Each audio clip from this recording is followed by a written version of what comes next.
வணக்கம் நண்பர்களே, அனைவருக்கும் வணக்கம். கரூர் தொகுதியில் முன்னிலை நிலவரங்கள் அப்படின்றது நமக்கு தெரிய வந்திருக்கிறது. கரூர் தொகுதியில் யார் தற்போது முன்னிலை பெறுகிறார்கள் என்பதைத்தான் இந்த வீடியோவில் பார்க்க போகிறோம். மாறி மாறி வெற்றியும் தோல்வியும் தீர்மானிக்கக்கூடிய இடத்தில் இருந்தார் நம்முடைய அண்ணன் திரு செந்தில் பாலாஜி. கடந்த தேர்தலெல்லாம் பார்த்தீங்கன்னா வரலாறு காணாத அளவிற்கு வெற்றியை பெற வேண்டிய ஒரு சில சூழ்நிலைகளுக்கு நம்முடைய அக்கா கனிமொழி போன்றவர்கள், அதாவது கனிமொழி என்று பாருங்க, ஜோதிமணி போன்றவர்கள் பார்த்தீங்கன்னா இருந்தாங்க. கருணையே காட்டல போன முறையெல்லாம் செந்தில் பாலாஜி. அந்த அளவுக்கு பார்த்தீங்கன்னா அடித்து நொறுக்கினார். பிரச்சாரத்துக்கு கருணை காட்டலன்னு சொல்றேன், ஓகேங்களா? எதிர்கட்சிகளுக்கு சுத்தமா காட்டல.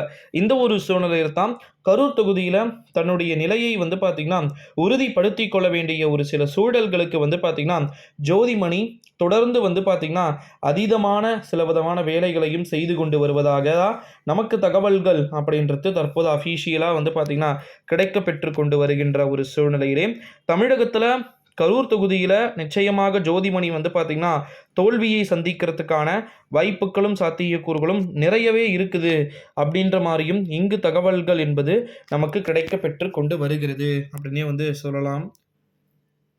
இந்த ஒரு சூழ்நிலையில தான் நிச்சயமாக பார்த்தீங்கன்னா நிறைய மாற்றங்கள் பார்த்தீங்கன்னா ஏற்படும் அப்படின்னு சொல்லிட்டு எதிர்பார்க்கப்படுகிறது. நம்முடைய தமிழகத்தை பொறுத்த வரைக்கும் வரப்போகிற 2024ஆம் ஆண்டு நாடாளுமன்றத்துடைய தேர்தல் அப்படின்றது ரொம்ப ரொம்ப மிக முக்கியமான ஒரு நிலையில் தமிழ்நாடு இருக்குது அப்படின்னு சொல்லலாம்.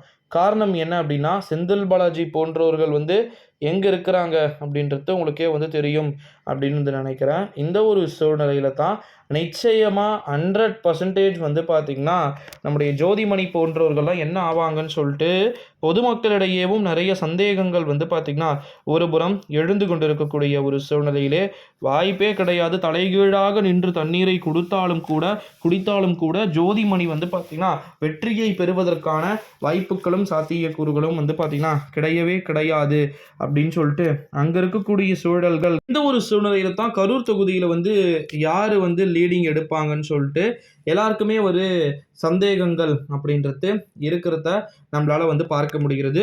ஸோ அந்த சந்தேகத்திற்கெல்லாம் பார்த்தீங்கன்னா பதில் என்பது விரைவில் கிடைத்துவிடும்.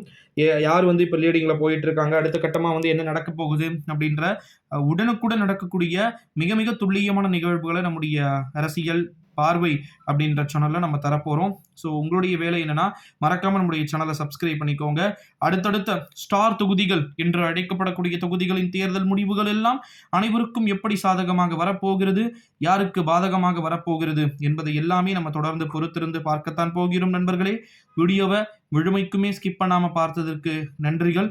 தமிழகத்தில் கரூர் தொகுதியில் வெல்லப் போகின்ற அணி எதுவாக இருக்கும் பார்க்க